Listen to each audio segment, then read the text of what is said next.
They say buying used saves you money, but no one talks about the unseen cost, the kind that creeps up on you at night, uninvited. I bought the car from a sleepy lot outside of town, the kind of place where the paint peels from the signage, and the salesman doesn't pressure you because he's too busy sweating in a folding chair with a fan that barely works. It was a 2006 Honda Accord. Faded navy blue, a little rust around the wheel wells, and a dent in the passenger door like someone had kicked it hard. The price was too good to pass up. I didn't ask too many questions. I should have. The first sign came 3 days after I brought the car home. I found a sticky note tucked inside the glove box, yellowed and curling at the edges. It simply read, "Don't let it hear you." I laughed. Probably a prank, I thought, or someone's weird joke. Maybe even a reminder to avoid some kind of mechanical noise. That night, I heard a clicking sound outside my apartment, like fingernails on metal. When I looked out the window, nothing was there. The next morning, the car door was open. I know I had locked it. My building has a secure lock, and the key fob still chirped when I pressed it. But the passenger door hung ajar, and on the dashboard lay a new sticky note. It's listening now. I called the dealership. They swore they had no idea about any notes, no idea who the previous owner was. The car had been on their lot for less than a week, sold to them at auction. They didn't have a name, just a VIN. So I traced it. It took effort. The DMV doesn't just hand out information. But I had a friend, Derek, who owed me a favor. He worked tech support for an insurance firm and knew how to run deep background. Within a few hours, he gave me a name, Emily Rourke. The internet offered very little. A single hit, an archived blog post from 2012. The title was Driving Through the Static. It was rambling, paranoid, barely coherent, but one part stood out. If it rides with you, don't speak. It learns faster when you speak. The blog ended abruptly. No more posts, no obituary, nothing. Then the dream started. I dreamed of being in the car, always at night, always alone. The radio would flicker on by itself, white noise. Then a voice would come through. My voice, saying things I never remembered saying. One night, I woke up in the car, literally. Keys in the ignition, engine running, parked on the side of a highway I didn't recognize. The glove box was open, another note. You spoke. It knows your voice now. I moved, broke my lease, found a new apartment across town, parked the car 3 blocks away. I started walking to work, to the store, everywhere. But the car kept getting closer. I'd look out my window and there it would be, parked across the street. Once, it was idling in my driveway with the lights on. No one was inside. I tried selling it, posted it online for half what I paid. No one responded. I called junkyards. No interest. One guy actually laughed when I gave him the VIN.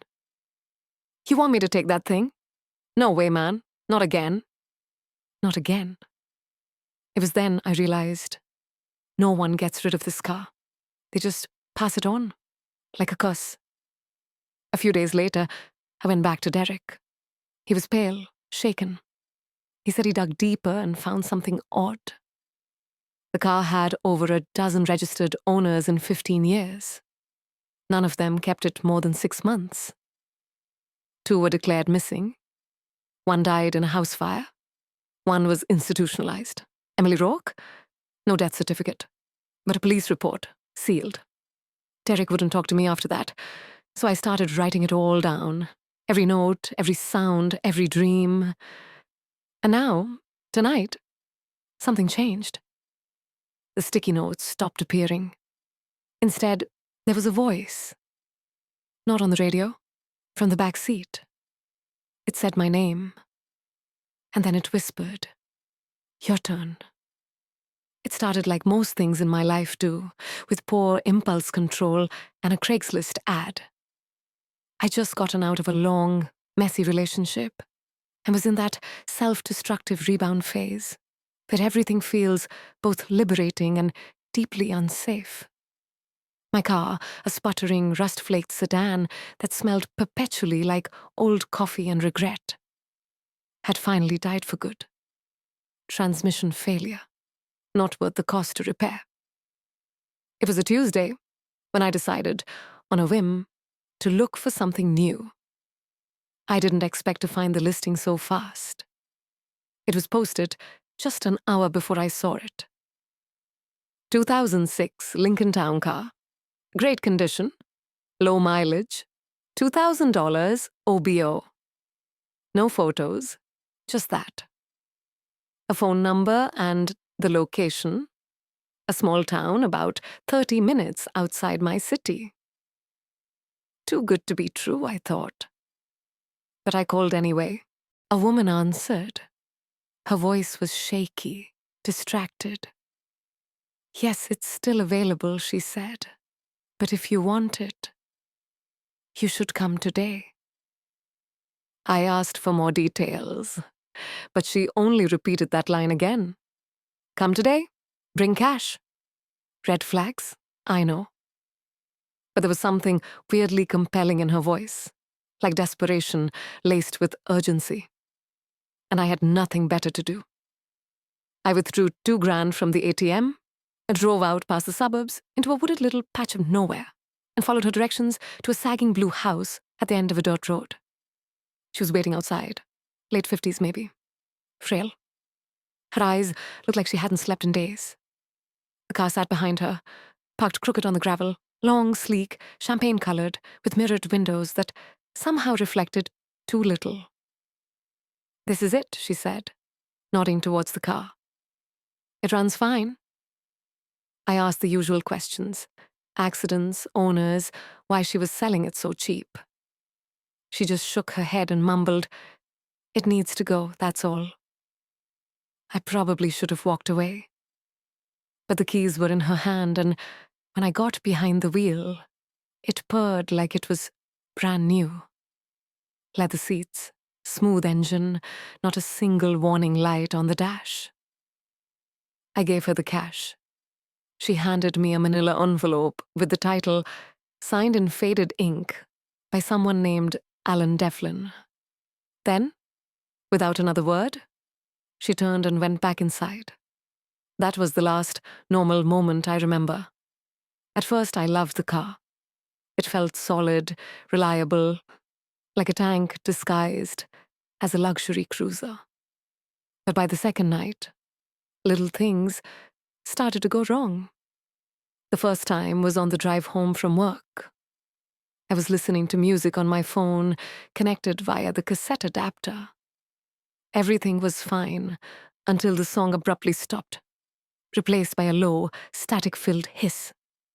Then, faintly, buried in the static, I heard a voice. Turned round. He's still there. I yanked the cord out. Silence. A day later, my phone rang while I was driving. No caller ID. When I answered, all I heard was heavy breathing. Then very softly, "Don't trust the mirrors." The call disconnected. I pulled over and stared at my reflection in the rear view. It looked normal, but for a moment, I swear I saw something move behind me. A flicker of motion, gone when I turned. After that, the car started showing up in my dreams. Same setting every time. Me, driving through a fog-choked forest. The road never ended. And no matter how fast I drove, the trees outside never changed. In the passenger seat sat a man I never saw clearly. Just a silhouette. His face always turned slightly away. But I could feel him watching me. Sometimes he whispered things I couldn't understand. Other times, he screamed. I did some digging. Alan Devlin, the name on the title, was real. I found a few local articles about him. He'd been reported missing 3 years earlier, vanished without a trace. His last known location? The very house where I'd bought the car. I called the county records office, asked about the address. The woman on the phone paused for a long time, then said quietly, "That house was foreclosed on 2 years ago. No one should be living there." But I'd seen her, talked to her. I drove back out to that dirt road. The house was gone. Just gone. Flattened. Nothing but overgrown weeds and crumbled foundation. Like it hadn't stood for years. I stumbled back to the car, shaking. When I turned the key, the engine roared to life, but the radio switched on by itself. A voice I didn't recognize whispered, "You're getting closer." The car locked itself sometimes. I'd come out of the grocery store, keys in hand, and all 4 doors would be sealed tight. Then, as I reached for the handle again, they'd unlock. I started hearing things inside it too. Not just the radio, actual voices. One time I caught a glimpse of something in the rear view. A pale hand sliding across the back seat. When I turned, nothing was there. Sleep became impossible. I started recording the audio inside the car while it was parked overnight. On the 4th night, I captured something chilling. A low, guttural voice repeating the same phrase over and over. "Where is he buried? Where is he buried?" The next day, I found a small, dried blood stain beneath the driver's seat. I tried to sell it. No one wanted it. One guy agreed to a price, came to test drive it, then ran away mid-ride and never came back. He blocked my number. I tried trading it in. The dealer laughed and said, "That thing's cursed, man." I offered it for free. Still, no takers. And the dreams kept getting worse. One night, the dream changed. I wasn't driving anymore. I was in the trunk. Buried in the dark, screaming, pounding, trying to get out. I woke up drenched in sweat, my fists bruised. I ran outside. The trunk was open. Inside sat a shoebox, one I'd never seen before. It contained a set of Polaroids, blurry, old, yellowed. Each one showed the same man, thin, balding, with sunken eyes. In some, he was smiling. In others, he looked terrified. The last photo was different. It was a close-up of a dirt mound, and beneath it, a hand sticking out. I brought the box to the police. They took it seriously. One detective, a grizzled man named Lockhart, asked where I'd found it. When I explained, his face turned pale. "Alan Devlin's case has been cold for years," he muttered. "But that's his watch." They investigated, dug up the place shown in the final photo, found a body. It was Alan. The car was impounded as evidence. I thought that would be the end of it. Closure, relief. But last week, I got a package in the mail. No return address. Inside was a single key to a 2006 Lincoln Town Car and a note scrawled in messy, frantic handwriting. "You're next." The nights after I bought the car never felt quite right. It was a 2008 black Honda Accord. Nothing flashy, just a decent deal from a guy who listed it on Craigslist. I remember the ad clearly. Reliable, clean, low mileage, must sell fast. It came with tinted windows and a faint smell of pine from one of the old green tree-shaped air fresheners hanging from the rear view. Everything checked out. I had it inspected. No mechanical issues.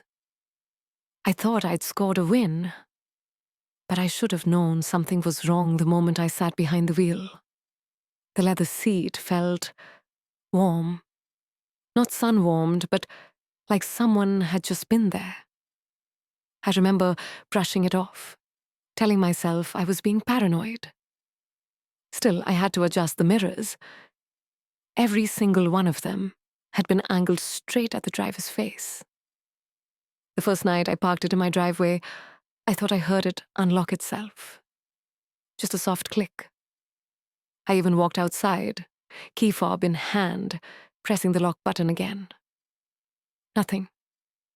Just the soft tick of a cooling engine. But when I came out the next morning, the glove box was wide open. Inside was a receipt. Gas station. 3:17 a.m. The name at the top, Marcus Winter. I didn't know any Marcus. I kept telling myself someone had left it there by mistake. That maybe it had slipped under the mat, and the glove box had opened from the jostling ride. But I couldn't shake the feeling that someone had opened it deliberately. By the end of the first week, I noticed other things. The back seat would be reclined one morning, upright the next. Once I came outside and found the radio on, soft static, volume just loud enough to hear from the porch. But the worst was the dashboard camera I installed on day one. I never used one before, but I figured it was a cheap way to feel secure. What I didn't expect was that it would start saving footage I hadn't recorded. Clips appeared on the SD card. Night drives through neighborhoods I didn't recognize. A silent passenger in the back seat. The footage was grainy, distorted, faces blurred. But whoever sat there stared directly into the lens. I tried to erase it all. I even replaced the SD card.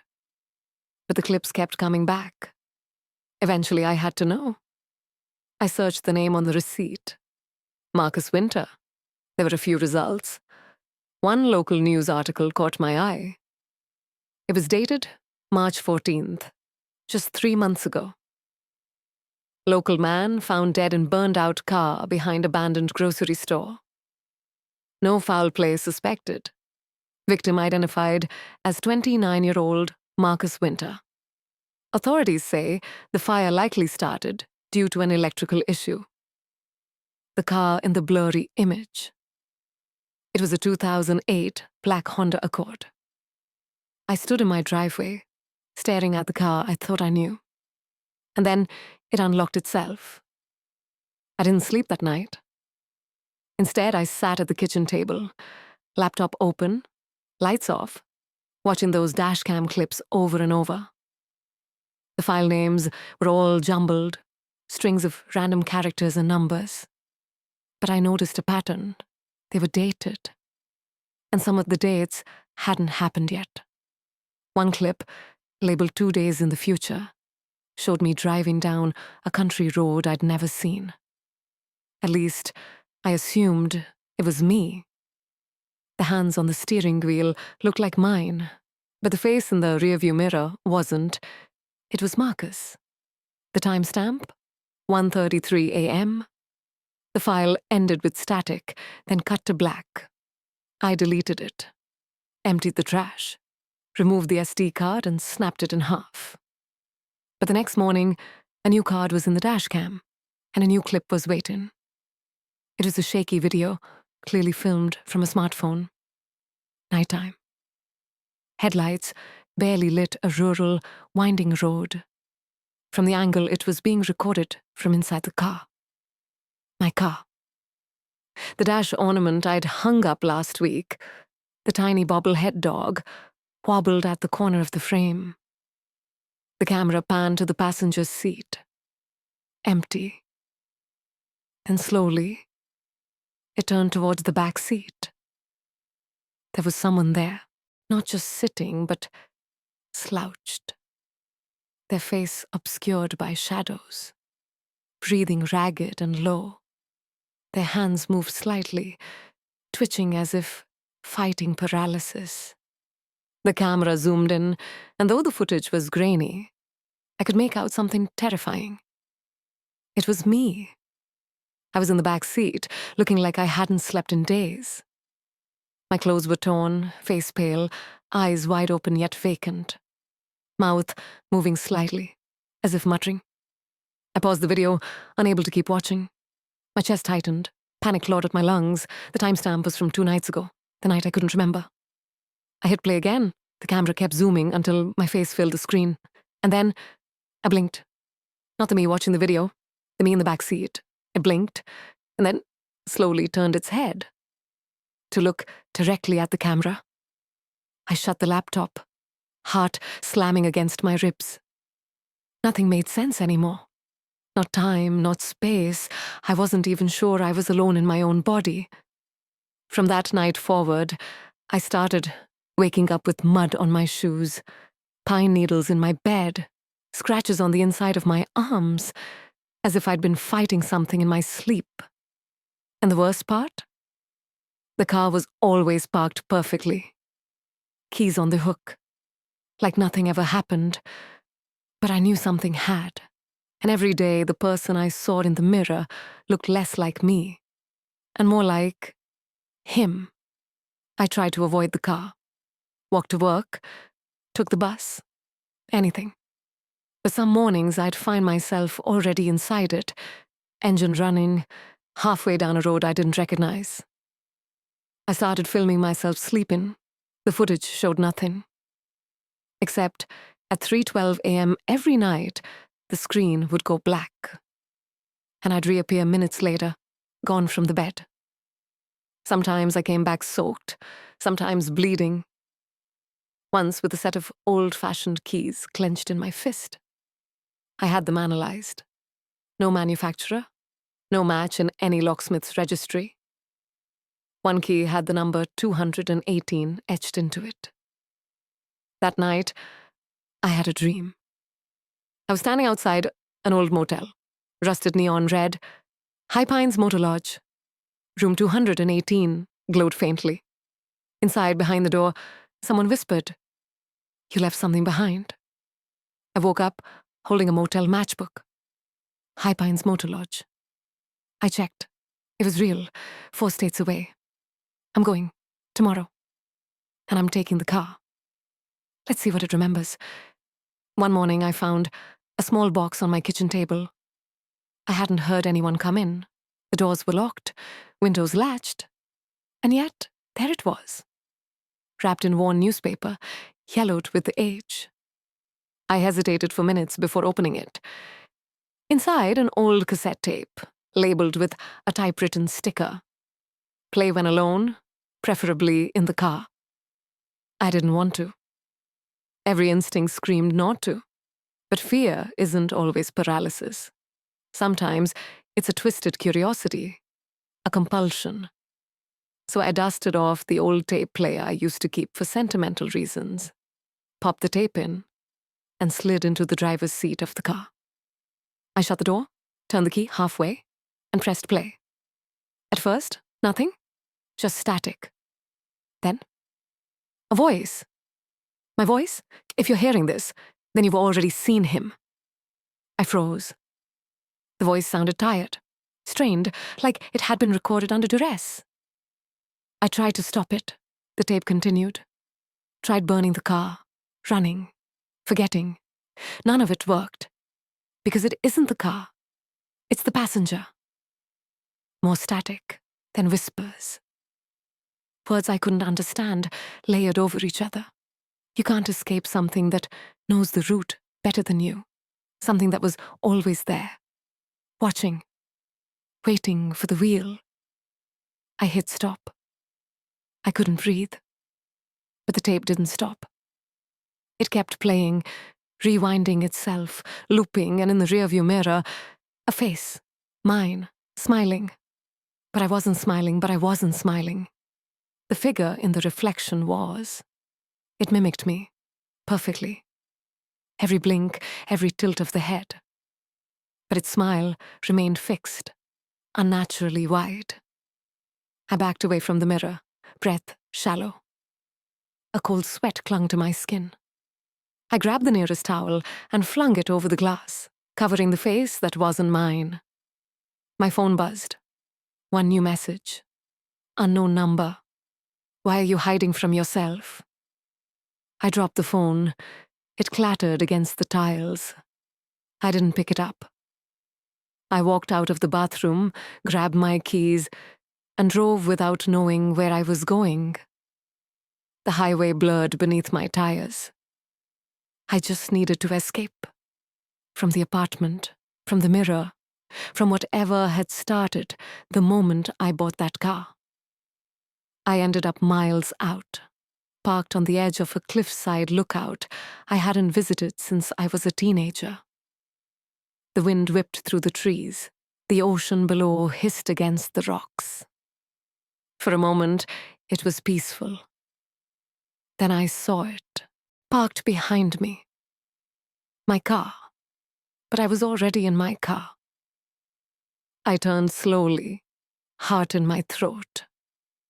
Another version of my car sat just a few meters away. Identical. Same dent on the bumper, same faded sticker on the rear window, and inside it, someone was sitting in the driver's seat.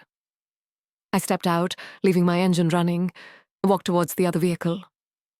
The figure inside turned its head. It was me. But not me. Older, tired, eyes sunken. It looked at me with sorrow and something else. Warning. I froze. The figure reached up and placed its hand against the window. On its palm, a word was written in thick black marker. Run. I stumbled back, got into my car, drove faster than I ever had before. With the reflection in my rearview mirror, it was still smiling. That night, I stayed in a motel off the highway, the kind with buzzing lights and thin walls. I didn't sleep. I sat in the chair by the door, holding a tire iron like it was a weapon. Around 3 a.m., the room phone rang. I hadn't given anyone the number. With trembling fingers, I picked it up. A voice, my voice, spoke on the other end. You saw what's coming. You know what I became. Don't let it finish the loop. I slammed the receiver down, turned on the TV just to drown out the silence. But every channel showed the same thing. Dashboard cam footage, my dashboard, driving endless roads through forests, cities, deserts. Sometimes I could see myself in the rearview mirror, smiling. Sometimes I wasn't alone. By morning, I had a plan. I was going to find the previous owner of the car. If this was some curse, some chain passed from one driver to the next, then I needed to break it, to understand it, maybe even return it. The dealership hadn't given me much, just a first name, Mark, but I still had the registration slip and a VIN number. I made calls, searched databases, paid for access to vehicle history reports. Eventually, I found an address. Mark Haskins, deceased. But there was a next of kin listed. A sister. Her name was Lillian. She lived 2 states over, so I drove, and the whole way there, I kept checking the mirror. Because the smiling version of me, he never blinked. Lillian lived in a quiet suburban neighborhood, the kind with neat lawns and wind chimes. Her house was small but tidy, tucked beneath the canopy of an old oak tree. When she answered the door, she looked confused, maybe even suspicious. But when I mentioned her brother's name, her face fell. You knew Mark? She asked, her voice barely above a whisper. I bought his car. She stared at me for a moment, then stepped aside. Inside, the house smelled faintly of cinnamon and dust. Family photos lined the walls. Mark as a kid, Mark in the Navy, Mark standing beside the very same car, now sitting outside my motel. I didn't know he sold it, she said, sitting down in a faded armchair. We hadn't spoken in a few years. Do you know what happened to him? She hesitated. He died in a crash, single vehicle accident, off a bridge near San Luis Pass. They said it looked like he drove right off the edge. A chill crept down my spine. Was there anything strange about him? Toward the end? Lillian looked up sharply. Why are you asking?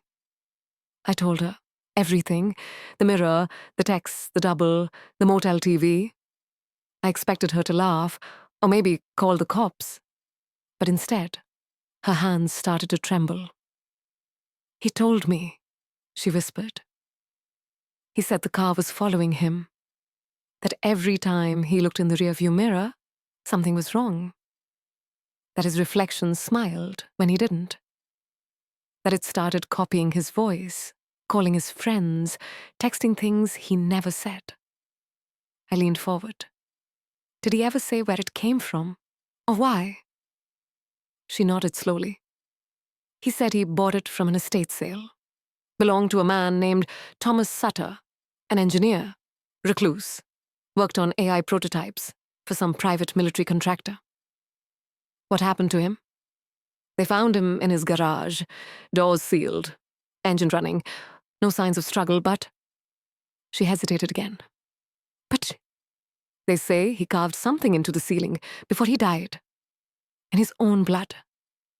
I felt my pulse in my ears. What did it say? She swallowed hard. Mirror me. That's what he wrote, Lillian said, in jagged, desperate strokes across the ceiling above where they found his body. She said the investigators never released that detail, but she overheard it from one of the first responders at the scene. A friend of a friend. I sat there, letting the words soak into my bones. Mirror me. It didn't feel like a command. It felt like a warning, a final plea. Maybe even a confession. He told me once, Lillian continued, her voice trembling now, that the car didn't have a reflection. Not really. He said, when you looked in the rear view, you weren't seeing yourself anymore. You were seeing what it wanted you to become. I didn't know what to say. My mouth was dry, my hands cold. Outside, in the driveway, the car sat perfectly still. Harmless, silent, watching. I'm sorry, I muttered, standing up. I shouldn't have come. As I turned towards the door, Lillian reached out and grabbed my arm. If you still see yourself in the mirror, she said, urgently, you haven't changed yet. I froze. Yet. That word stuck in my brain like a sliver of glass. I thanked her, left the house, and got back behind the wheel. For the first time in weeks, I avoided the rearview mirror. But it didn't matter, because I could feel him now. In the back seat, breathing in sync with mine. Waiting. I drove for hours. Nowhere specific, just away. Through quiet neighborhoods, down forgotten highways, past flickering gas stations and shuttered diners. But no matter how far I went, the feeling didn't leave. That presence behind me. It wasn't like being followed, it was like being carried. At some point, I realized the GPS was on, even though I hadn't touched it. The screen glowed dimly, a pale line crawling through blackness.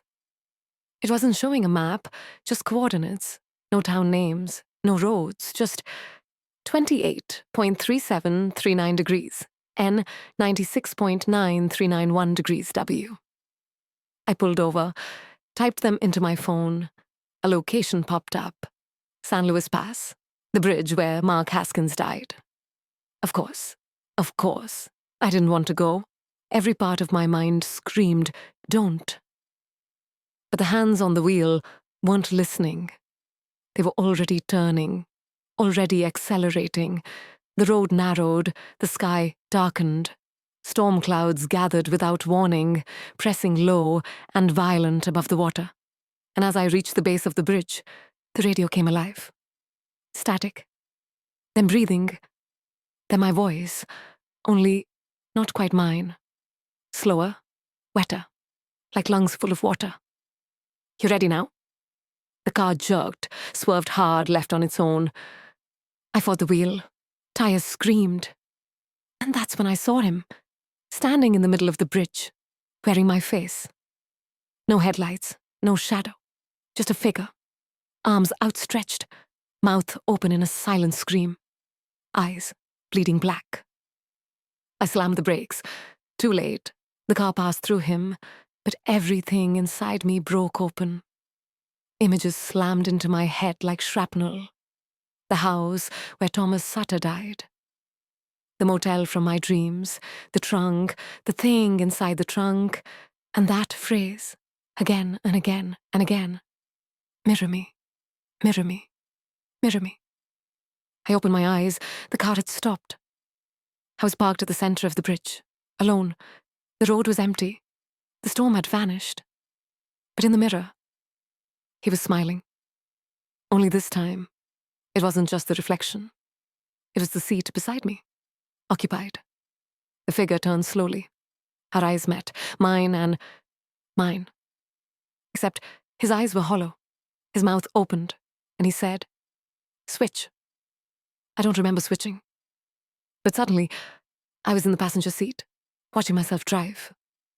The man beside me, but not me, gripped the wheel calmly, eyes fixed forward.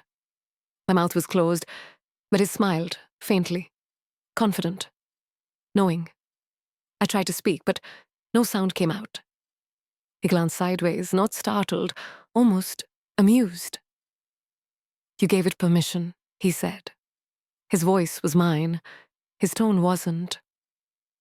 "Every time you looked into the mirror, every time you doubted who you were, that was the door, and I walked through it." I reached for the handle. It wouldn't budge. The windows had fogged from the inside. He kept driving. The road changed. We weren't on the bridge anymore. We weren't anywhere recognizable. Forest, desert, a tunnel. My senses couldn't make sense of the surroundings. They twisted, looped. Trees blinked in and out of existence. Street signs melted.